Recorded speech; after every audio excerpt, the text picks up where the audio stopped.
Have you ever walked into a thrift store and felt like you stepped into a time machine full of forgotten treasures?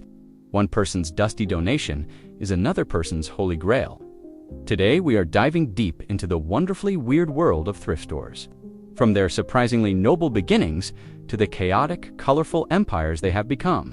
Stick around because this history is quirkier than that 1980s prom dress hanging in the window. Thrift stores are more than just places to score a $5 lamp or a vintage band tee. They are living museums of everyday life, accidental guardians of fashion cycles, and unlikely heroes of sustainability. Most of us think they popped up in the hippie era, alongside garage sales and tie-dye. But the truth goes back much further, to church basements, wartime necessity, and some very determined Victorian ladies with strong moral opinions about alcohol. Let us start at the beginning. The year is 1894, and a Methodist minister in Boston named Edgar Helms is frustrated. He sees poverty all around him, but he also sees potential. Instead of simply handing out charity, Helms starts collecting unwanted clothing and household goods from wealthy neighborhoods.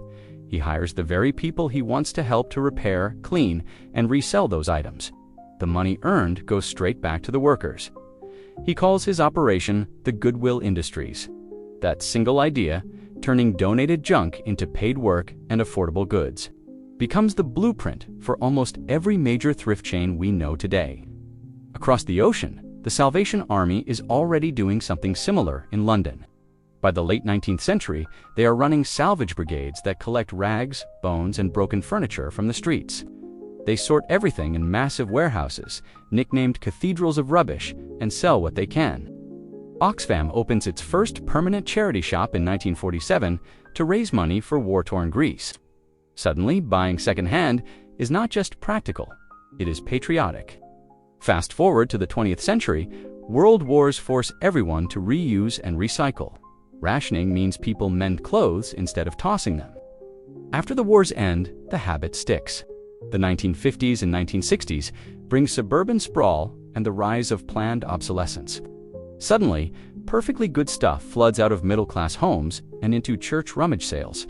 These weekend events evolve into permanent stores run by volunteers.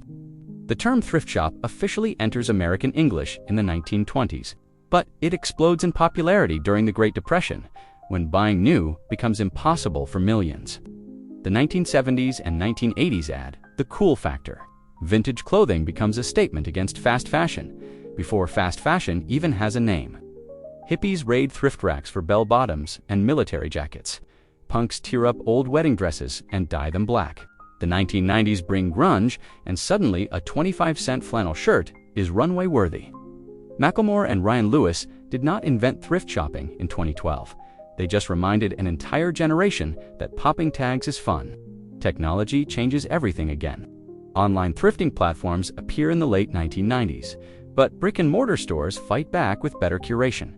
Some locations theme entire sections, like boutique shops. Others lean into the chaos and call it organized mess. The 2010s bring the rise of thrifting hauls on YouTube and TikTok. Teenagers turn hunting for treasure into competitive sport. Sustainable fashion advocates point out that buying secondhand is one of the greenest things a person can do. Suddenly, your local Salvation Army is part of the climate solution. Culturally, thrift stores occupy a strange sweet spot. They are democratic, a celebrity, and a college student can stand in the same aisle, hunting for the same Y2K baby tee. They preserve subcultures. Where else can you find a 1994 tour shirt from a band that broke up before you were born? They even influenced high fashion. Luxury designers now openly copy thrift store aesthetics and call it deconstruction. The cycle is complete when a $5 thrifted blazer ends up on a Paris runway with a $5,000 price tag. Now for some facts that will make you text your friends. The world's largest thrift store is reportedly the Goodwill outlet in California, nicknamed the Bins, where items are sold by the pound. People literally dig through giant blue bins like archaeologists. In Japan, thrift stores are called recycle shops and are spotless. Highly organized affairs that feel more like department stores. Sweden has lapis flea markets that often operate on the honor system. You just leave money in a jar. During the 2020 pandemic, thrift store donations dropped so low that some locations started paying people for clothes. One more wild detail, The original Goodwill bags that Edgar Helms used in 1902 were actually burlap sacks borrowed from a coffee company. Those same burlap bags inspired the modern Goodwill logo we still see today. So the next time you walk past a rack of slightly mismatched mugs or a shelf of VHS tapes nobody asked for, remember, you are standing inside a century-old experiment that turned charity into dignity, trash into treasure, and leftover stuff into stories. If this quirky history made you smile, hit that like button and consider subscribing to Objectified for more deep dives into the secret lives of everyday things. Drop your best thrift store find in the comments. I read every single one. Who knows, your story might end up in a future video.